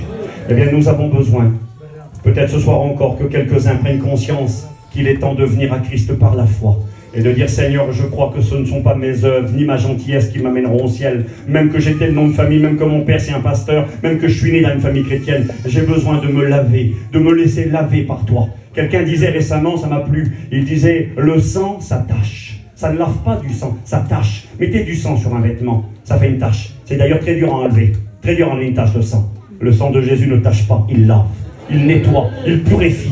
Le cœur le plus sale, le plus perverti, le plus corrompu, quelqu'un qui vient, Paillon disait, une seule goutte du sang de Jésus-Christ est plus efficace qu'une montagne de prière, qu'une éternité de repentance à genoux. Si tu mets ta foi dans le sang de Jésus-Christ. Alors, je vais terminer, je regarde l'heure, j'avais des choses à vous dire. Je voulais vous présenter l'autre alternative, je vais juste faire un survol. Nous avons vu, heureux celui qui entend et qui garde, heureux les morts dans le Seigneur, heureux ceux qui gardent leurs vêtements, heureux ceux qui veillent, heureux ceux qui sont appelés au festin des noces. Vous êtes tous appelés ce soir, ça sera extraordinaire. Heureux ceux qui auront part à la première résurrection, heureux parce que la seconde mort n'aura pas de pouvoir sur eux. Ils seront sacrificateurs, ça veut dire serviteurs de Dieu et du Christ. Ils régneront avec lui pendant les 1000 ans. Oui, heureux ceux qui gardent les paroles de la prophétie, quelle précieuse vérité. Heureux ceux qui lavent leurs robes pour avoir part à l'arbre de vie et entrer dans les portes de la ville, la nouvelle Jérusalem. J'ai marqué heureux, heureux, heureux du premier chapitre au dernier chapitre. C'est ce que vous propose l'évangile. C'est l'avenir que Dieu a préparé pour chacun d'entre vous, si vous le voulez ce soir. Mais l'autre alternative, j'ai marqué les 7 autres versets de l'Apocalypse, où cette fois-ci il n'est plus question du bonheur et d'être heureux, mais où il est question de malheur, malheur, malheur. C'est marqué Apocalypse 8, verset 13, je le fais très vite, je vous promets. Apocalypse 8, verset 13, regardez ce qu'il est écrit. C'est marqué comme ça. Je regardais et j'entendis un aigle qui volait au milieu du ciel pour que tout le monde puisse écouter. Ça venait d'en haut, tout le monde pouvait entendre, disant d'une voix forte. Et cette parole l'entendront ceux qui resteront. L'église n'est plus sur la terre, elle est partie. À partir d'Apocalypse chapitre 4, le mot église est mentionné 18 fois, au chapitre 1, 2 et 3. Et ensuite le mot église n'apparaît plus, il faudra attendre le dernier chapitre de l'Apocalypse. L'église part au ciel à partir du chapitre 4, verset 1er. Et là, on arrive dans les jugements de Dieu. Et il est écrit ceci: je regardais, j'entendis un aigle qui volait du milieu du ciel et qui disait d'une voix forte, pour que tout le monde l'entende: malheur, malheur, malheur aux habitants de la terre, à cause des autres sons de trompette et des 3 anges qui vont sonner. Et il annonce le malheur sur ceux qui resteront, une calamité. Et j'ai noté, je ne veux pas m'attarder, les coups de trompette qui viendront, qui annonceront le malheur. Les 4 premières, qui étaient un jugement, ont frappé la nourriture, la terre, les arbres fruitiers, l'herbe.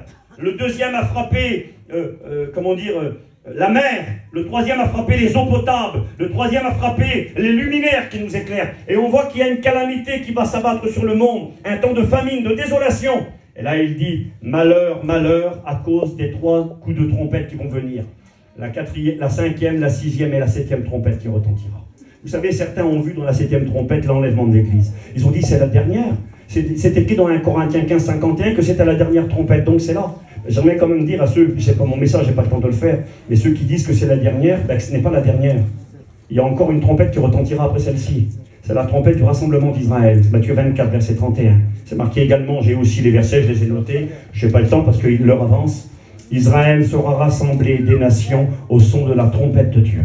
Dieu rassemblera un dernier rassemblement d'Israël quand Jésus reviendra sur la terre pour régner. Donc ces trompettes-là ne sont pas la trompette dont parle Paul. Paul parle de la trompette de Dieu, la trompette des temps de la fin. Quand il dit la dernière, c'est le mot eschatos, qui veut dire la trompette de la fin, la trompette finale, qui sonnera le grand rassemblement des chrétiens et des chrétiennes pour les amener dans la gloire, pour les garder de la colère qui va s'abattre sur le monde entier. Nous ne sommes pas destinés à la colère, mais à l'acquisition du salut qui est en Jésus. Parce que vous avez gardé la parole de la persévérance en moi. Gardez la parole. Heureux ceux qui gardent la parole. Parce que vous avez gardé la parole de la persévérance en moi. Jésus dit: moi, je vous garderai en dehors de l'épreuve qui va venir s'abattre sur le monde entier pour éprouver les habitants de la terre. Voici, je viens bientôt.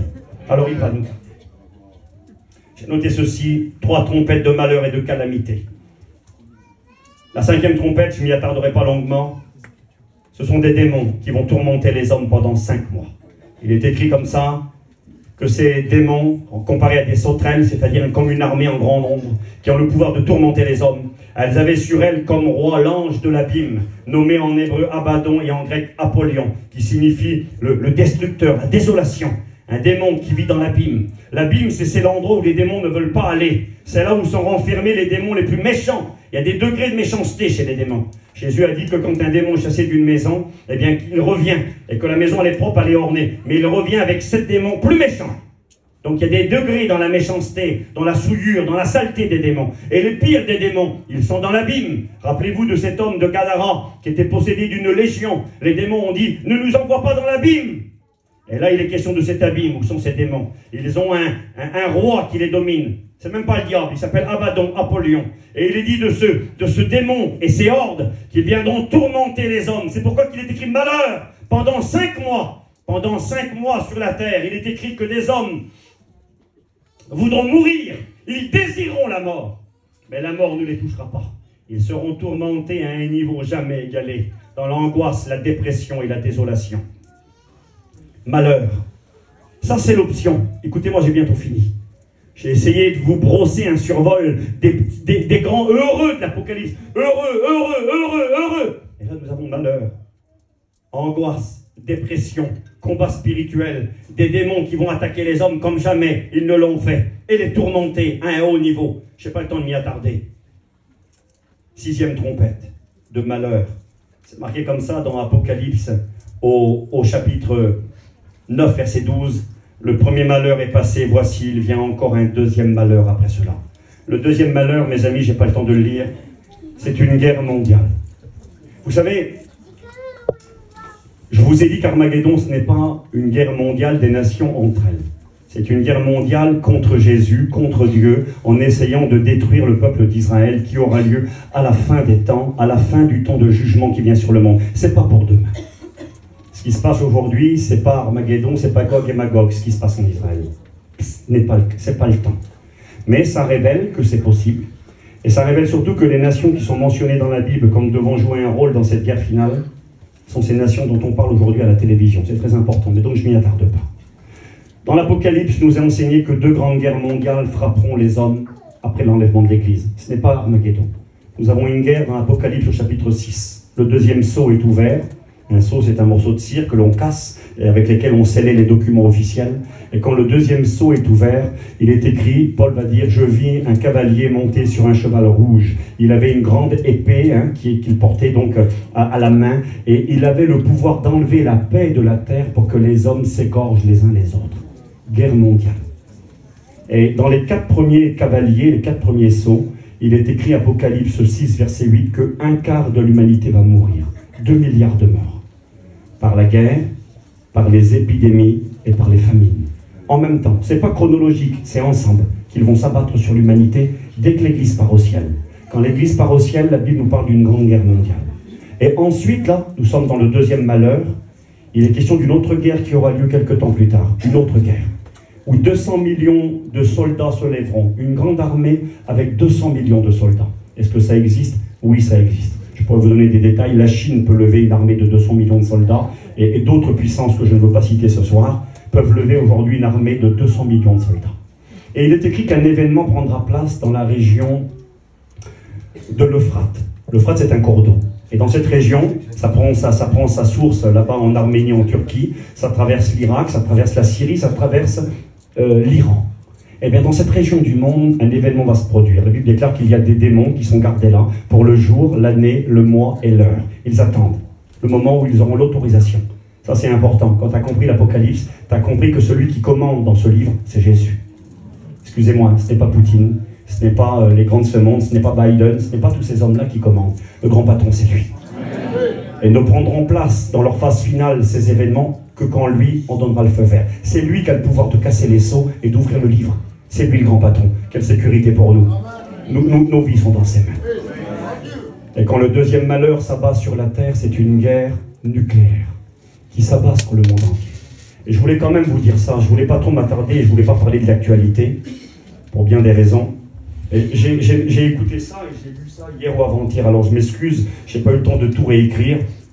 Et donc je l'ai pris en photo sur mon téléphone, donc je vais juste vous lire ça. Regardez, ça c'est les journaux d'hier et d'avant-hier. Donc je ne parle pas du conflit israélo-palestinien, je ne veux pas m'arrêter là-dessus ce soir, mais simplement ce que ce conflit pourrait produire, tout bout à bout. La guerre en Ukraine qui n'est pas finie, il y a 2 ans que ça dure.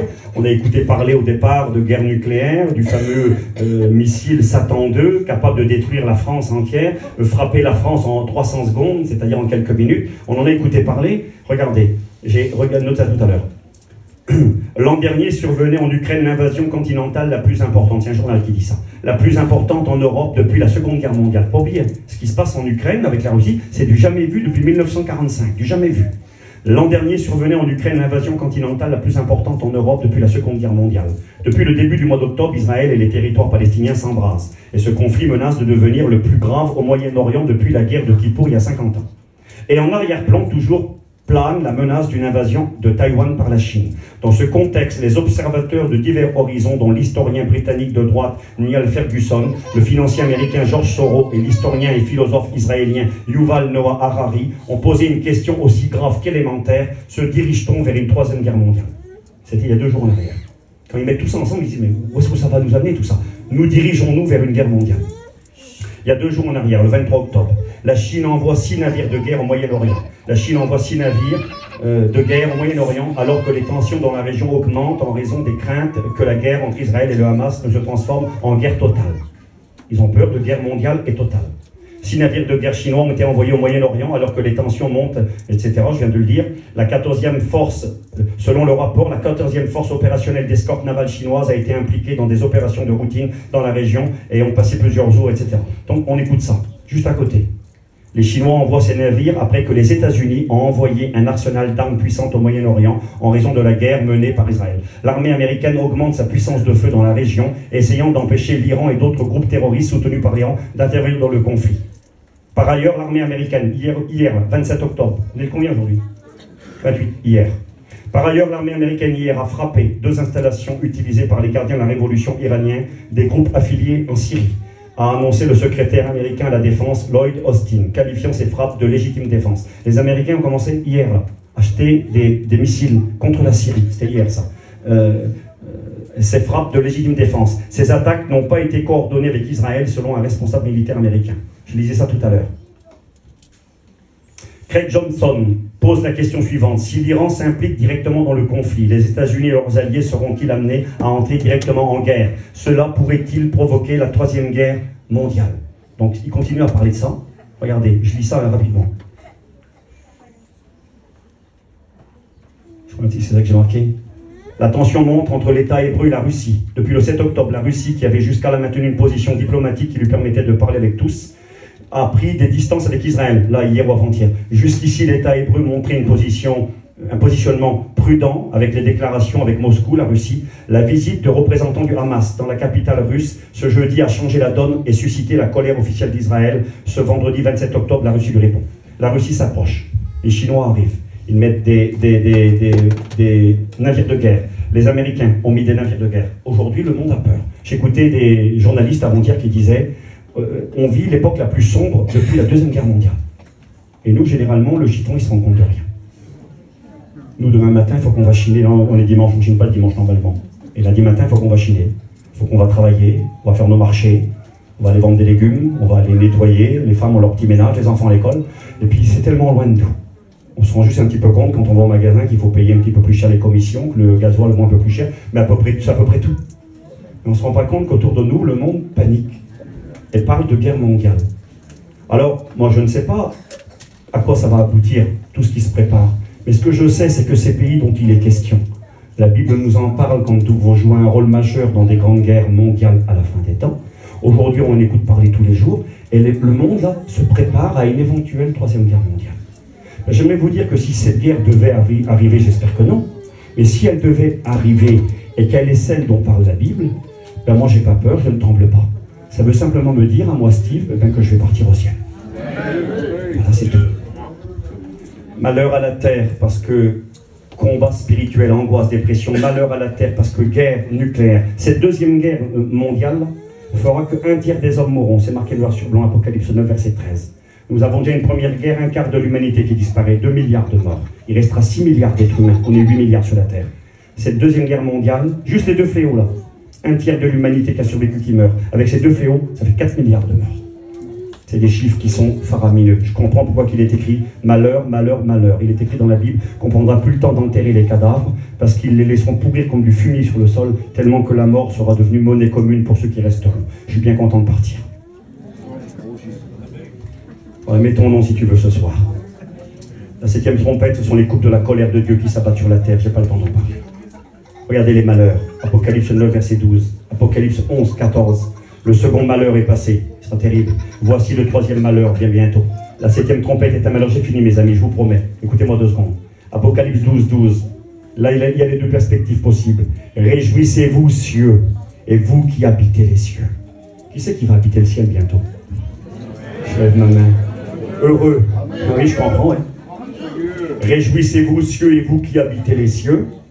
Je vais vous donner un verset. Je n'avais jamais fait attention, je l'ai eu tout à l'heure, je vous le donne, c'est une perle précieuse. Mais qui c'est qui habite les cieux? Il y en a qui vous diront c'est les anges. Ah bon? On va voir tout de suite. La Bible nous parle dans Éphésiens, les familles qui sont dans les cieux. Il y a des familles dans les cieux. Moi, je vous le lis comme le petit verset qui m'a plu tout à l'heure. Allez, une seconde. Quand il dit « Réjouissez-vous, cieux, et vous qui habitez dans les cieux ». Qui est-ce qui va habiter dans le ciel? Alors, je regarde le verset, je l'ai noté. C'est dans l'Apocalypse. Regardez, je le cherche un instant avec vous. C'est là, à la fin. Je l'ai vu tout à l'heure, je dis « Seigneur, que c'est beau ». Regardez, c'est marqué là. Il est question encore du malheur. C'est à la fin, Apocalypse 18, 19.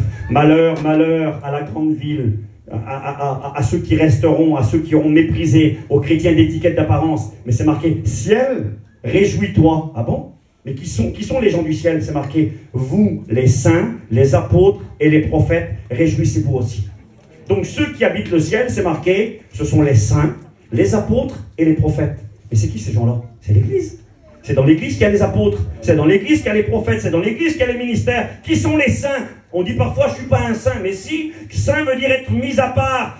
Dieu nous a sanctifiés, que celui qui est saint se sanctifie encore. Moi, je suis un saint. Je fais partie des saints gens de la maison de Dieu. Autrefois, j'étais éloigné, j'étais un étranger, j'avais pas le droit de citer en Israël. J'étais sans espérance et sans Dieu. Mais moi qui jadis étais éloigné, il m'a rapproché. Il m'a réconcilié, il m'a pardonné, il m'a lavé, il m'a sanctifié. Et aujourd'hui, je fais partie des saints gens de la maison de Dieu. C'est marqué, ciel, réjouis-toi, vous les saints, les apôtres et les prophètes.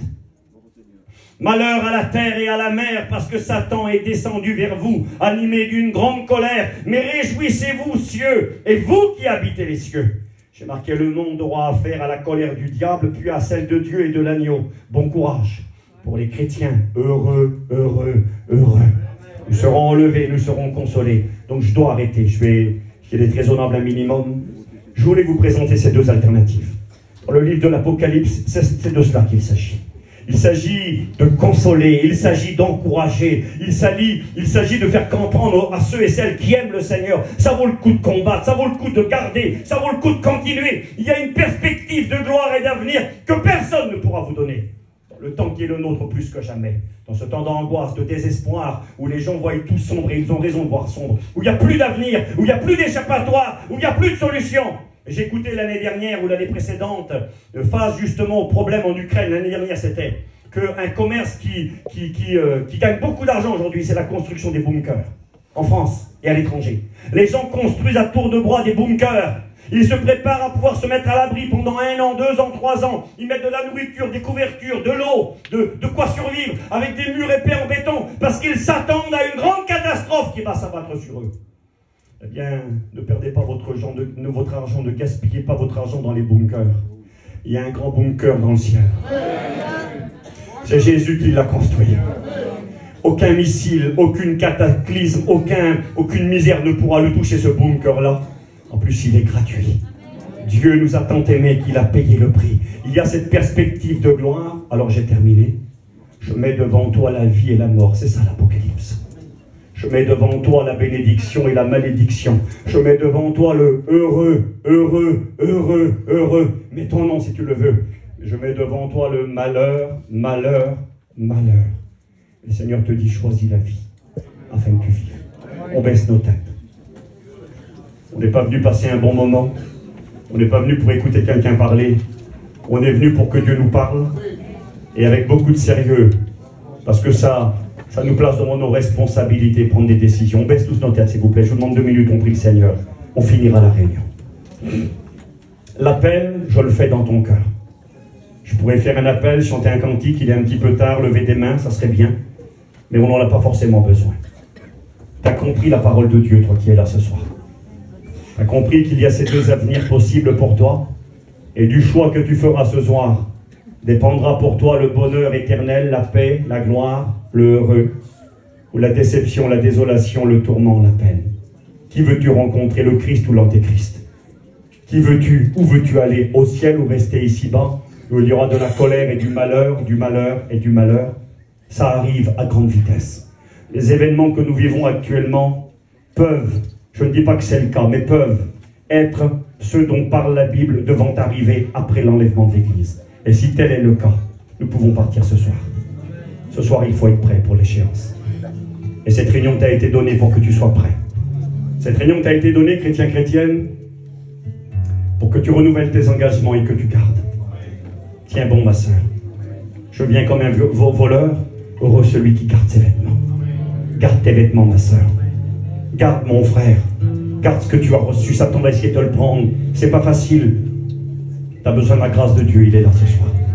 Seigneur, je te rends grâce.